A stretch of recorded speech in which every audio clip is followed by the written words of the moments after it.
ba tey jii. waaw lu benn réew mi nag. teg na dëkk bi. lay la adduna yëpp ñu ngi may interpellé ci affaire kujje. waaw. ñu ne kujje bokk wërsëg la jarul ñaawoo. mais am na ñu ko gisewul ci côté boobu. am na ñoo xam ne buñ ne am nga wujju rek mooy mi ngi mel dañoo daas paaka di leen rendi wala ñu yor pistolet di leen ko dóor te loo ragal rek mu gaañ la. ñëpp fiir ku bëgg fiir olof Njaay ko wax te fiir lan la boo xam ne ñëpp ciy fanaan. baa doole nag moo ci biddante ba naajoo tàng. soxna Askan yaay Serigne Cheikh ko waxoon.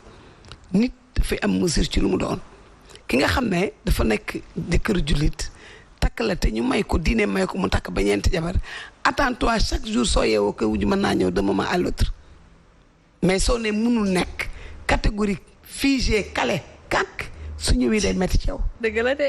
neexul nag neexul ci kenn mais su amee da nga koy jël ak philosophie def ko ak beaucoup de xam nga kujjee diplomatie la parce que boo talee sa bopp tal sa jëkkër sa àdduna day neex mais soo bëggee tal sa jëkkër bëgg ko faa bàyyi tal leneen ak kooku lan lay dundee ak naka la ñu mel ak lu ñuy def da ngay indil sa bopp problème soo mujjewul sax da ngay dof. am nañu fi may wujju ñu jot choc bu rëy boo xam ne soo leen gisee nga naan ñii dañoo feebar ñii entré nañ leen ñii dugal nañ leen ay tëpp parce que dañ koo yenu mais soo ko wàccee ci suuf mu oyof rek mam reyul weer góor a mel noonu. lu bees la bëgg ceetu gi diggante weer wi ñu koy maye semaine bi muy ayee jeeg 1 mois bi 2 mois bi il faut nga dëgër am force. mais su ko jàllee jeex na yéen amatu problème. mais su ko jëlee nag ñaawal ko. ne man du ma am wujju na ma jaral sama bakkan bii ma def ko ci. te dem di liggéeyaate wóorul parce que koo xamul fuñ ko bootee xamoo nu mu juddoo xamul lan la am di ko liggéey wóorul parce que mën nga ko def mu nekk balu tënks nga sànni ko mu ñëwaat ci yow dal la wala nga rëcc ci mu dal sa jaboot. te loolu da ngay am remords c'est toute ta vie durant. da ngay xam ne lii ma am man lii di nga gis koo xam ne dafay toog amul wujju chance la. parce que en général am na góor ñoo xam ne préféré wuñu polygamie mais am na ñoo xam ne dafa bokk ci ñoom ñu am ay jabar dafa bokk ci seen dund. kon kooku boo ànd ak moom bëgg ni man su ma amee wujju tey laay dee mais ni moom dafa ñëw pour jël sa bakkan mais soo amee wujju gën a renforcer sa bagage. toppatoo sa cumikaay yi. dëgg la tal sa bopp tal sa borom kër tal sa njaboot ak sa kër. te xam nga wujju garaawul xam nga lu garaaw. am wujju ñàkk sa jëkkër. fu mu dem ni laay ndeke lii am na napp yi ma gis waaye mais xeetu palaat yoo xam ne te góor noonu la mel. xeetu ku yi may jox xeetu drap yi may tëdd nangam sama environnement. mais su fekkente ne xam nga ne kii ñëw ki mu bàyyi ginnaaw jeeg la. waaw doo dam. dëgg la tu n'auras pas le temps de crier victoire parce que da ngay xam ni. kii mu bàyyi ñëw ci man. yor na bagage. am na koo xam ne koo gis muy def nga xam ne yor na yëfam. te loolu dafa am solo dafay tax rivalité bi senn nga tal sa bopp. defaraat sa bopp parce que sëy beesalaat la rek. justement foo toll bul ko jox âge bul màgget man de damay wax ne ba ci kaan ba. ba ca kan ba Louisa Diandi waxoon nga ko fi ay jamono ne nga ginnaaw pour buuxante la ci suñuy kàddu gune waaye tey bu fekkee ni da nga gis maman aawa boo xamante ni dafa fees place am ñaareel goo xamante ni keroog maa ngi jël exemple boobu mu xaw doy waar fekk siem doy waar est-ce que matul kooku xaw a ragal tuuti et qu'est-ce qu'il faut justement pour que équilibre bi mën a am ci dayo ci borom kër gi ci gestion des 2 familles am pour que problème bañ a mën am ba 3 ba 4 familles parce que léeg-léeg nga gis ñetteel bu ñoo soodee ñaareel wala mu ñëw soode aawa bi fekk aawa bi ak ñaareel bi xaritoo est-ce que aujourd'hui ce problème société boobu noonu ci góor ñi la wala ci nit ñi la wala ci entourage bi la. mais bari na kujje bu metti boo xam ne góor moo nekk à la base. ci naka yaay. waaw parce que soo jógee di dem di jëli soxna di nga takk jabar parce que am na loo soxla parce que kenn matul. sama borom rek moom mat. foog nga am ay yu manqué yu ndaw yoo xam ne mën na ko gis feneen mais su fekkente ne dafa dem di la wan ne man kat fa ma nekk aw ma fa jàmm aw ma fa salaam. mënul togg mënul yàq ndeelu jabaram. mooy góor yi kooku su ñëwee wujjee si sax du la naw. ki ñuy takk du la respecté. mais am na góor boo xam ne bu ne konku sa kër sa fi dootul daal danga naan ki mu bàyyi lan la ba mu ñëw wut si ma. wuti du parce que nit aussi du nax boppam. te gis nga sëy du ay caaxaan dëgg-dëgg la comme yow loolu mooy sa mission jigéen mooy nga sëy soo dee sëy war nga seet le pourquoi mu lay takk ngay jéem a def analyse par rapport ak ki mu bàyyi ñëw ci man. am na góor ñoo xam ne ñoo yàq seen kër parce que ñoo fa yóbbu ñàkkal fayda ak doy di goo xam ne yow mii ñëw doo ko respecté mais am na koo xam bu ñëwee toog mu xam ne dafa war ci man ma takk mais je manque de rien soo ko seetee bari na góor gu koy wax sax te matalewul. dëgg la te neexlewul. te jabaram talu ko jabaram elle n'est pas propre togg ga hygiène ba demewul noonu am na benn doom bàyyeeku mi ngi ci t-shirt su ñëwee di ko fekk mu sañse te dafa am góor ñoo xam ne ils sont mondains dañu bëgg jabar bu jekk dañu bëgg kuy sañse su ñëw nga deferu te loolu dafa am sax beneen succès bu ci nekk mooy tout à fait belle pour ton mari su ñëwee lu mu neex ci yow dina ko neex ci moom lu ko ëpp ba pare góor ñi di apprécier les hommes n'apprécient pas. dañuy noppi neex na wala rafet na wala tu es toute belle. wala madame tey ku la let nangam ak nangam. joxe gu gis nga yooyu mag ñi bu ñu ko daan def. dañuy baab seen jabar dañu leen daan nax. waaw c'est pour faire plaisir mais y a des hommes yoo xam ne ils sont rigides dañoo mel ne ay bant taxaw. dara safu leen. dara dugg leen ñooñu seen jabar amuñu vie soo demee feneen di takk sax ki nga jël si xamul ban raison moo tax nga ñëw jël si ko. fekk ne bari na ci loo xam ne ci ñoom ñi nga xam ñooy góor indi affaire saytaane. indi affaire jeng. yaa ma gënal kee. indi jeng. yaa ko gën a jonge. te kaay ma wax la ku ñëw wax ci koo ngegganoo wax ko lu ko neex. dëgg la amul benn góor bu am fitu ngegganoo loxo jigéen di ko wax lu ko naqari amul. yaay ba ñun dañoo diw nag. dañoo koo ngegganoo di nga ko wax lu ko neex. dëgg la mais wax jooju nag def ci la part des choses. justement xam ni moment boo xam ne la neexal moo fa toll. est-ce que dëgg la. très bien. soo ci basé woo def erreur. Coach Moussa, il représente la jante masculine sur le plateau. Et polygame de surcroît. Et polygame de surcroît. Une contribution. Bon, juste une contribution. Pourquoi jigéen di bàyyi ba jigéen ñi bu ñu rafet rek xew la ñuy dem mel ni xew rek lañ war rafetee ku ci jógee xew bu ñëwee li muy njëkk a def mooy dindi musóor li ko rafetaloon daf koy dindi pour delluwaat ca nam nekkoon pourquoi. maman ndax wax na ko il faut se faire belle pour toi. mais justement vous les hommes à chaque fois à la maison da ngeen di toog naan on veut naturel. non même si tu es naturel du très sincère.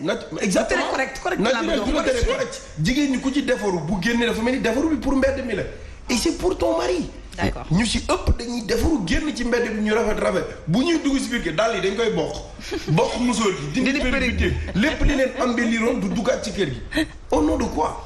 il faut se faire belle devant ton mari pour ton mari avant que pour mbedd mi même bu dee sax da nga simmeeku ba ni nga mel noonu boo rafetee ci moom am na loo xam boo ko defee moom daf ci war a apprécier beneen bi gëm yàlla doo ko gëmee da nga koy wóolu mais bu ko yàlla daganul woon pourquoi yàlla daganoon ko jigéen ñi bëgg ko def fardo mu doon lu metti lu leen di gaañ koo ci wax wujju te yàlla moo ko daganal ñun créé ñu ko ñun bu ñu sañoon ñooy ëmb suñuy doom comme ni ngeen ko bëggee mais munul nekk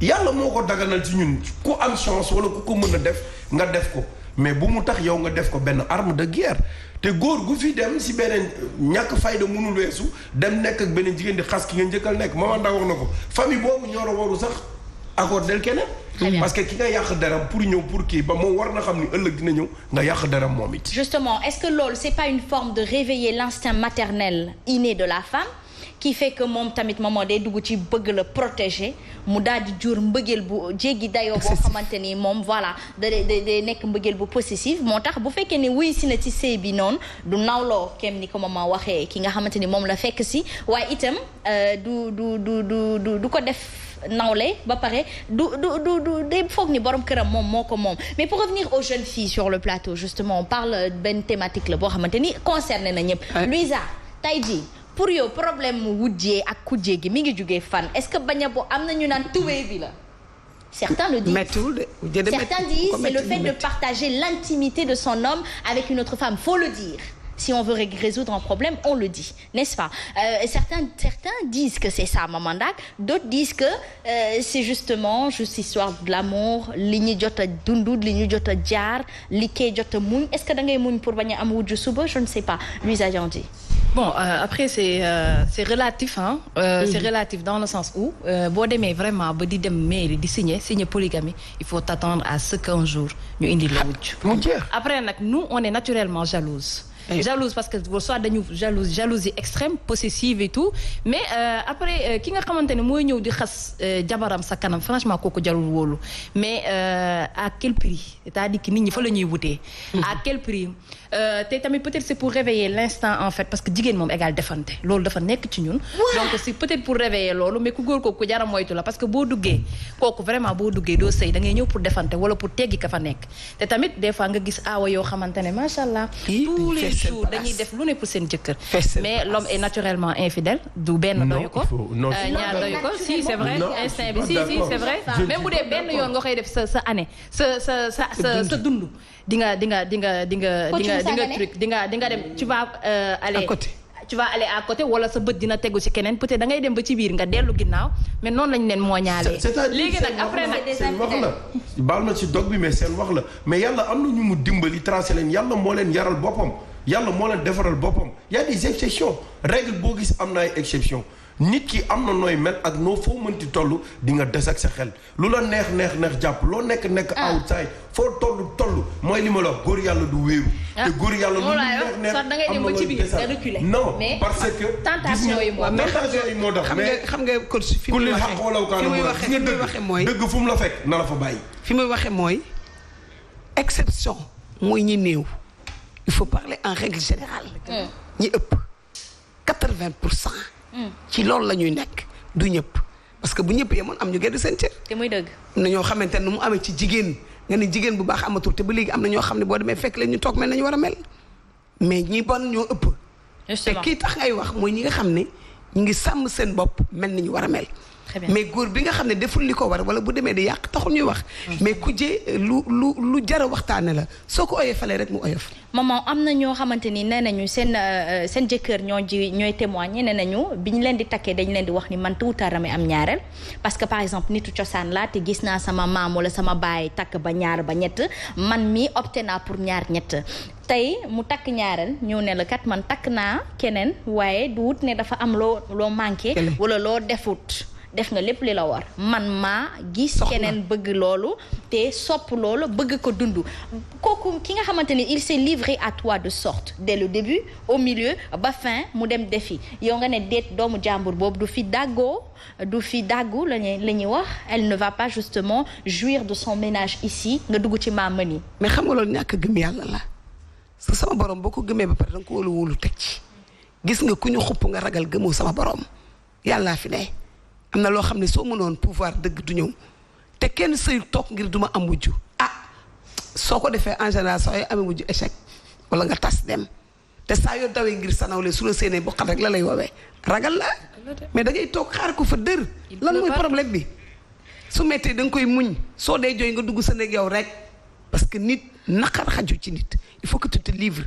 nga wax ak nit am la naqari mu metti la nga wéet jooy ko naan say garab naan sa garabu nelaw ku ne la xamoo la xew boo yeewoon ne kàcc ci dëkk bi sangu ba set defaru ba jekk dox sa farata xam ni ci la bokk mënoo ko fee jëli ku sa bànneex indiwul sa naqar lu ko yóbbu très bien nga tal sa bopp tal sa jëkkër tal sa ay doom soo amee wujju renforcer sa cumikaay mais am na aawa yoo xamante ni fu leen ñaareel seen daw ba fatt da ngay daw ba forcé daal da ngay xam ne kii jeg piir la dëgg la kii aawa buuru këram la mais am na ñoo xam ne nag quand même ñoo takkal seen bopp wujju de non mais bari na ci xale yoo xam ne ñoo may seen bopp wujju duñu sangu à l'heure duñu tëdd sangu duñu boroosu te góor gi amatul moyen takk jabar mais dafa bari thème boo xam ne dinaa ko indi fii parce que y a des hommes qui se plaignent ci seen comportement wu jabar ci seen biir kër parce que ñoom rek la am mais nee na ñu yaay booy dañuy sëy 20 ans 22 ans parce que en général góor yi nefatuñu seen ñaareel yi dañuy bàyyi ba ci kanam xuus ci benn yoon bi ak yow avant dañuy daan kii poche xaw diis tuuti ñu door a takk ñaareel dañuy gis ne ni kooku après 22 ans elle se dit peut-être ne plus avoir rien à prouver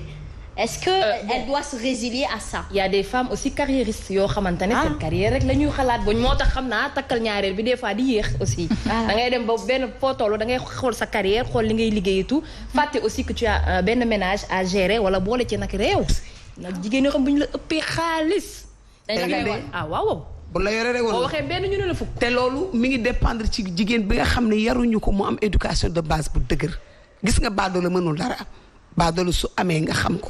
su la yoree nga xam ko su la dee dimbali daf la koy won di nga gis ko tax am tax xëy suba ba ngoon tax mu rëy balaa ngoon mu yàqu parce que benn kaddu dana rey si tu góor benn kaddu dana tax nit dootu la bëgg a gis ci àddinaam mi ngi ànd ak yow malgré lui te am na góor ñoo xam ni il souffre dans leur ménage te benn jabar la ñu am kon boo dee seet ci côté boobu xam ni aussi bu amoon une deuxième femme bu muy dem di fa serloo choc bi ce sera moindre mais boo nekkee yow rek ak benn jigéen kese mu lay mbugal am na ñoo xam ne dañu tong seen jëkkër 1 mois doo xam ne ñu woddoo dañu nekk ci kër ak jigéen mu lay tong dina def yoo xam ne nag bari na ay secret yoo xam ne fii lu bari dana feeñ jéeg ji defaraat leen seen toogaay. dañu defaraat ñun ñëpp suñu toogaay ñun ñi sëy wala ñun ñi nga xamante ni dañuy convoitiser néegu sëy jëkkër yu baax yi tamit maman bëreetul ñoom ñëpp a occupé faaw ñaareel yi bu rek ñetteel. ba pare nag façonnaaru góor dañ koy toggoo. dañ koy xëccoo waay il faut permettre à l'homme de comparer. waaw su ko defee da ngay jéem a góorgóorlu.